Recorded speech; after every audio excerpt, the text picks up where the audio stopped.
ট্যাংরায় বাজি থেকে বিপত্তি, বাজির ফুলকি পড়ে ভস্মীভূত হলো কারখানা।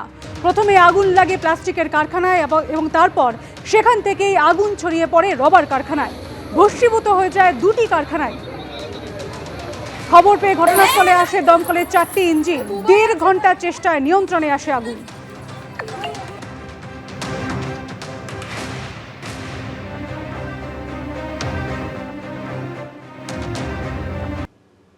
এসএসকেএম হাসপাতালে নাবালিকা যৌন নিগ্রহের অভিযোগ ঘিরে তোলপাড় রাজ্য।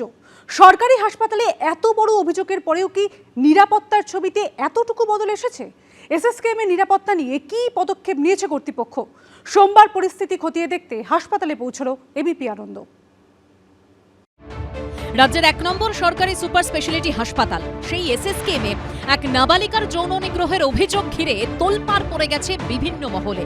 এবার সিসিটিভি ফুটেজে সেই ঘটনায় ধৃত অমিত মল্লিকের ছবি সামনে এলো। মাথায় সবুজ হেড ক্যাপ, গলায় ঝুলছে সবুজ মাস্ক। অভিযোগ, এভাবেই হাসপাতালে ঢুকে চিকিৎসক পরিচয় দিয়ে নাবালিকাকে নিয়ে ট্রমা কেয়ারের শৌচালয়ে গেছিলেন অমিত মল্লিক। কিন্তু এত বড় অভিযোগ ওঠার পর কি পরিস্থিতি বদলেছে? এসএসকেএম এর নিরাপত্তা কি আঁটোসাঁটো হয়েছে? তা দেখতেই আমরা পৌঁছেছিলাম এসএসকেএম এ। বর্তমানে এসএসকেএম হাসপাতালের main block, operation theatre, critical care unit, general medicine, surgery, ENT বিভাগের নিরাপত্তার অভাব নেই। এসএসকেএম আউটপোস্টে প্রচুর পুলিশের পাশাপাশি বেসরকারি সংস্থার নিরাপত্তা রক্ষীরাও রয়েছেন। ভিজিটিং কার্ড চেক হচ্ছে একেবারে নিয়ম মেনে। তবে সেই বজ্র আটনের মধ্যেই দেখা গেল এই বিল্ডিংয়ে ঢোকার আরও 2টি পথ একেবারেই অরক্ষিত। এই মেন ব্লকের সামনের দিকের অংশে রোগীদের বাড়ির লোককে আসতে হয় এবং এই জায়গায় এখানে যাবতীয় নথিপত্র পরীক্ষা করে তবেই এখানে থেকে রোগীদের পরিবারের লোকজনকে যেতে দেওয়া হচ্ছে। একেবারে কড়াকড়ি বন্দোবস্ত। কিন্তু এই বজ্র আটুনির মাঝখানেই যেন ফসকা গেরোর মতো হয়ে রয়েছে হাসপাতালের লাগোয়া আরেকটি অংশ, আরেকটি ছোট দরজা, যেখান দিয়ে অনায়াসে পৌঁছে যাওয়া যায় হাসপাতালের মূল ভবনের ভেতরে। এসএসকেএম এ যৌন নিগ্রহের অভিযোগ ওঠার পরই প্রশ্ন উঠেছে, বেসরকারি নিরাপত্তা রক্ষীর কাছে চিকিৎসকের পোশাক কোথা থেকে এলো? তবে এরকম পোশাক যে মোটেই দুর্লভ নয় তার প্রমাণ মিলল কলকাতা মেডিকেল কলেজে গিয়ে। এরপর আমরা গেছিলাম সেন্ট্রাল লিনেন স্টোরে। কলকাতা ও জেলার 27টি মেডিকেল কলেজ ও সরকারি হাসপাতালের চিকিৎসক ও রোগীদের ব্যবহৃত পোশাক, চাদর সাফাইয়ের জন্য আসে এখানেই। অর্থাৎ নজরদারির অভাবে এখান থেকে চিকিৎসকের পোশাক কারো হাতে চলে যেতেই পারে। সেখানে দেখা গেল সিসিটিভির সংখ্যা মাত্র 1টা, নজরদারিও নেই। বেসরকারি সংস্থার যে কর্মীরা কাজ করছেন তাদের কারো পরনে ইউনিফর্ম নেই, কারণেই আই কার্ড।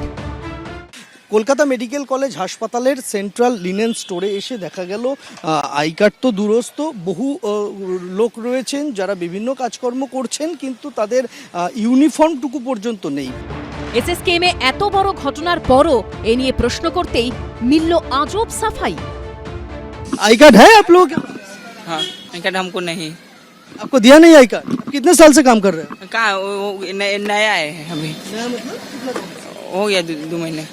এ নিয়ে কলকাতা মেডিকেল কলেজের ভাইস প্রিন্সিপালকে প্রশ্ন করেছিলাম আমরা। লিনেনগুলো আলাদা ডিপার্টমেন্ট আছে, সেখানে বিভিন্ন ডিপার্টমেন্ট থেকে হিসেব হয়ে আসে, কিন্তু এটা আউটসোর্সড ভেন্ডার। তাদের যাতে পুলিশ ভেরিফিকেশন হয় এবং তাদের যাতে একটা সিস্টেমের মধ্যে আনা যায় তার প্রয়াস অলরেডি শুরু করে দিয়েছি। এটা কলকাতা মেডিকেল কলেজের মাইক্রোবায়োলজি বিভাগ। বেসরকারি নিরাপত্তা কর্মী আছেন, তবে আই কার্ডের বালাই নেই। ফার্মাকোলজি, প্যাথোলজি বিল্ডিং, ফাঁকা খোলা ঘর। কলেজ হাসপাতালের বিভিন্ন বিভাগে যেরকম নিরাপত্তার ব্যাপক কড়াকড়ি, কিন্তু ফাঁকা ঢিলে ঢালা শুনশান নিরাপত্তা ব্যবস্থার ছবিটাও কিন্তু অনেক জায়গায়। এই মুহূর্তে যেরকম আমরা রয়েছি মাইক্রোবায়োলজি বিভাগ এবং ফিজিওলজি বিভাগের যে ভবন, সেই জায়গাতে কোনো রকম নিরাপত্তারক্ষী নেই। যে যার মতো আসছেন, ঢুকছেন, ভেতর দিয়ে চলে যাচ্ছেন।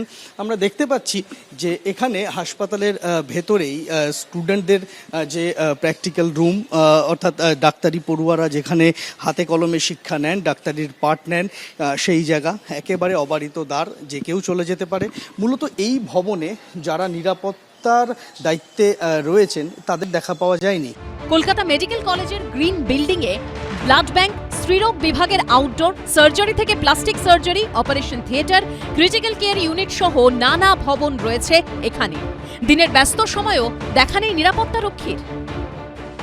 আরও এক বজ্র আটুনি ফসকা গেরোর ছবি কলকাতা মেডিকেল কলেজ হাসপাতালের গ্রিন বিল্ডিংয়ে।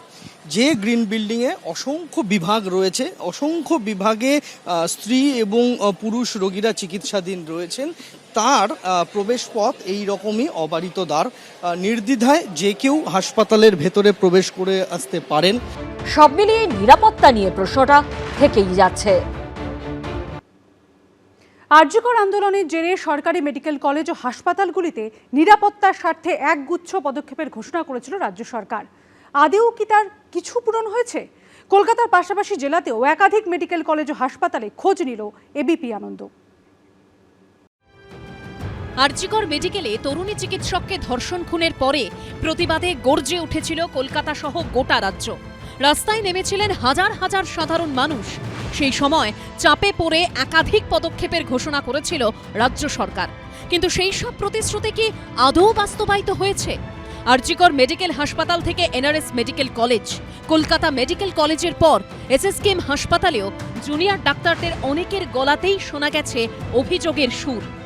আজকে 1 বছর বাদে সেরকম আলাদা কোনো রেস্টরুম কিন্তু ছেলে আর মেয়েদের জন্য কোনো অলমোস্ট প্রায় ম্যাক্সিমাম ওয়ার্ডগুলোতেই সেরকম আলাদা কিছু নেই। বায়োমেট্রিক প্রেস করে ফিঙ্গারপ্রিন্ট দিয়ে এন্ট্রি হবে সেরকম সেগুলো কিছু লোক দেখানো কাজ হয়েছিল, বাট সেগুলো একদমই বাস্তবায়ন হয়নি। 1 বছর বাদে তো তার অস্তিত্বও কিছু নেই। আইডেন্টিটি কার্ড নিয়ে কাজ আমরা শুনেছিলাম, বাট এখনও কিন্তু বাস্তবায়ন এখন আমরা দেখিনি। বিশাখা কমিটি, সেটা নিয়ে আমরা তার মানে সত্যি বলতে নামও শুনিনি, কি হচ্ছে না হচ্ছে, তার যে ফলস্বরূপ যে রেজাল্টসগুলো আমরা পাবো সেরকম কিছু আমরা কিন্তু দেখতে পাইনি। শুধু কলকাতা নয়, একই ছবি জেলাতেও। এটি জলপাইগুড়ি মেডিকেল কলেজের আওতাধীন জলপাইগুড়ি 10তলা সুপার স্পেশালিটি হাসপাতাল। রাত 11টায় যখন এবিপি আনন্দের প্রতিনিধি হাসপাতালের গেটের সামনে পৌঁছলেন, তখন সেখানে নেই কোনো নিরাপত্তা রক্ষী। আমরা এই মুহূর্তে দাঁড়িয়ে রয়েছি জলপাইগুড়ির মেডিকেল কলেজের অধীনে সুপার স্পেশালিটি হাসপাতালের সামনে। এটাই হচ্ছে মূল গেট। কোনো রকম রাত্রে নিরাপত্তা কর্মী কিন্তু এখানে নেই। রাত প্রায় 11টা বেজে গিয়েছে। আমি ঢুকছি, মূল গেট দিয়ে প্রবেশ করছি। মূল গেটে ঢোকার আমার ঠিক বাদিকেই একটি ক্যাম্প রয়েছিল। এই ক্যাম্পে কিন্তু একজনও পুলিশ কর্মী কিন্তু এখানে নেই। আমরা দেখতে পাচ্ছি একজন নিরাপত্তা কর্মী কিন্তু এখানে নেই। এই সময় ছেলেকে হাসপাতালে ভর্তি করতে এসেছিলেন ময়নাগুড়ির বাসিন্দা জিতেন চন্দ্র রায়। তার মুখে উঠে এলো নিরাপত্তার ঢিলেঢালা অবস্থার কথা। নিরাপত্তা বলতে কোনো কিছুই বুঝতেছি না, ঠিক আছে। নাই সিকিউরিটি গার্ড ঠিক মতো ডিউটি, গেট সবসময় খোলা থাকে, এখানে কোনো কিছুই বোঝা যাচ্ছে না যে নিরাপত্তা বলতে এখানে কিছুই নেই। আর কিছু নেই। আপনার পাশে একটা এখানে দেখা যাচ্ছে একটা পুলিশের ক্যাম্প রয়েছে। পুলিশের ক্যাম্প আছে, পুলিশ রয়েছে না পুলিশ নাই এখানে, ক্যাম্প ফাঁকা। কাগজে দেখি, পত্রিকায় দেখি, নির্দেশিকায় দেখি, কিন্তু কাজের সময় তো কিছু দেখি না। সূত্রের দাবি, অভয়াকাণ্ডের পর হাসপাতাল জুড়ে মোট 350টি সিসি ক্যামেরা বসানোর সিদ্ধান্ত হয়েছিল, কিন্তু বাস্তবে লাগানো হয়েছে তার থেকে অনেক কম। রাত্রির সাথে বলে ইনফ্যাক্ট আমি কিছু দেখিনি আর কি আলাদা করে। ইমার্জেন্সি এলাকায়, যে এলাকাটায় সব থেকে বেশি মানে এন্ট্রি পয়েন্ট একটা হাসপাতালে, তারপরে শুধু হাসপাতালের ভেতরে ঢুকে গেল, সেই জায়গায় কোনো মহিলা নিরাপত্তা রক্ষী দিনের বেলা যদি বা থাকে, রাত্রিবেলা কেউ থাকে না। এবং রাত্রিবেলায় হয়তো 2জন নিরাপত্তা রক্ষী থাকে, তারা পালা করে ডিউটি করে, এবং 1জন বা 2জন পুলিশ কনস্টেবল থাকে, তারা পালা করে ডিউটি করে। পর্যাপ্ত না, সেটা একেবারেই অপর্যাপ্ত। রাত্রির সাথে অ্যাপই হোক বা প্যানিক বাটন, অভয়াকাণ্ডের পর যেসব প্রতিশ্রুতি দেওয়া হয়েছিল কার্যকর হয়নি বেশিরভাগই, বলছেন বর্ধমান মেডিকেল কলেজের জুনিয়র ডাক্তাররা। Security personnel can be more, CCTV footage could be like the CCTV coverage could be better, on the roads पे lighting होनी चाहिए अच्छा, that's it, and the panic button obviously is very much needed. না, panic button already আমাদের হসপিটালে আছে এবং সেটা সোজাসুজি পুলিশ আউটপোস্ট আমাদের যেটা আছে সেটার সাথেই যোগাযোগ করা আছে, সেটা আছে আমাদের অলরেডি, মানে রাত্রিদের সাথে যে প্রকল্পের সময় সেটা করে দেওয়া হয়েছে, এবং আমরা কলেজ ক্যাম্পাসেও এই প্যানিক বাটনের অ্যাপ্রুভাল পেয়ে গেছি। আমরা খুব তাড়াতাড়ি আমরা কলেজ ক্যাম্পাসে প্যানিক বাটন করব, যেহেতু আমার কলেজ ক্যাম্পাসে অনেকগুলো হোস্টেল আছে। সিকিউরিটি যা ছিল রাত্রিদের সাথে যে আমরা আরো কিছু সিকিউরিটি পেয়েছি। এবার আমাদের তো 4টে ক্যাম্পাস, ন্যাচুরালি যেটাই হয় আমাদের 4টে ক্যাম্পাসে ডিভাইড হয়ে যায়। এই অবস্থায় কবে রাজ্য সরকারের দেওয়া প্রতিশ্রুতি পূরণ হবে সেদিকেই তাকিয়ে চিকিৎসক থেকে স্বাস্থ্যকর্মী সকলেই। রাজা চট্টোপাধ্যায় ও কমল কৃষ্ণদের রিপোর্ট, এবিপি আনন্দ।